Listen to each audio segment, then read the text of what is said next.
Lovers, bienvenue dans cette vidéo dans laquelle nous allons parler de l'importance de bien choisir son cerceau. Et oui, plusieurs paramètres sont à prendre en compte comme la matière, la taille et le diamètre de tube qui faciliteront votre apprentissage de la hoop dance. Car en effet, un cerceau de la mauvaise taille par exemple peut clairement vous compliquer la tâche et vous décourager, ce qui n'est absolument pas le but recherché. Il existe deux plastiques différents pour les cerceaux, le HDPE et le Polypro.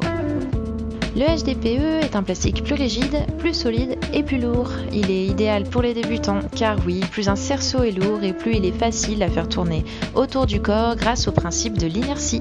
Le polypropylène est un plastique plus souple, plus fragile et plus léger. C'est selon moi le meilleur type de cerceau à utiliser lorsqu'on devient plus expérimenté.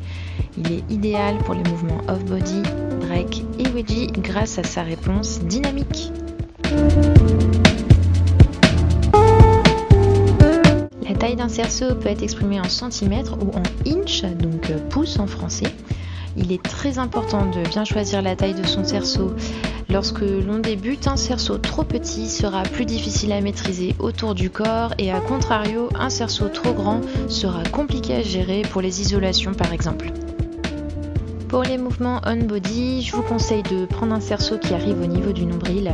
N'hésitez pas à mesurer la distance entre votre nombril et le sol avant de commander un cerceau. Pour le off-body, je vous conseille plutôt un cerceau qui ne touche pas le sol lorsque vous le tenez bras tendus vers le bas. La taille de votre cerceau va donc dépendre de votre taille, votre corpulence, mais aussi du type de mouvement que vous voulez faire. Mais rassurez-vous, il est possible d'apprendre avec un grand cerceau puis de diminuer sa taille petit à petit. Vous aurez juste à le déclipser si c'est un cerceau pliable, couper à la taille voulue puis repercer un trou pour le bouton poussoir.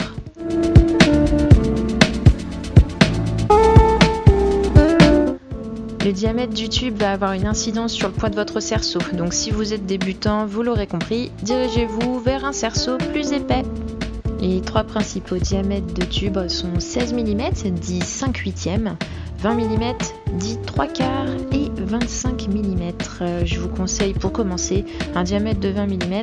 Personnellement, je trouve que le 25 mm est trop encombrant et difficile à manipuler. Le 16 mm est destiné à des mouvements off-body et des manipulations entre les doigts. Il est plus léger, plus dynamique. Moi personnellement, c'est ce que je préfère. Et voilà, je vous remercie d'avoir regardé cette vidéo. Pour moi, c'était vraiment important d'aborder le sujet avant de vous diriger vers les tutoriels. En tout cas, je vous laisse ici mon adresse mail. N'hésitez pas à m'écrire pour me poser vos questions, que ce soit sur les cerceaux ou bien sur certains mouvements. Je reste à votre disposition pour vous aider et je vous dis à très bientôt.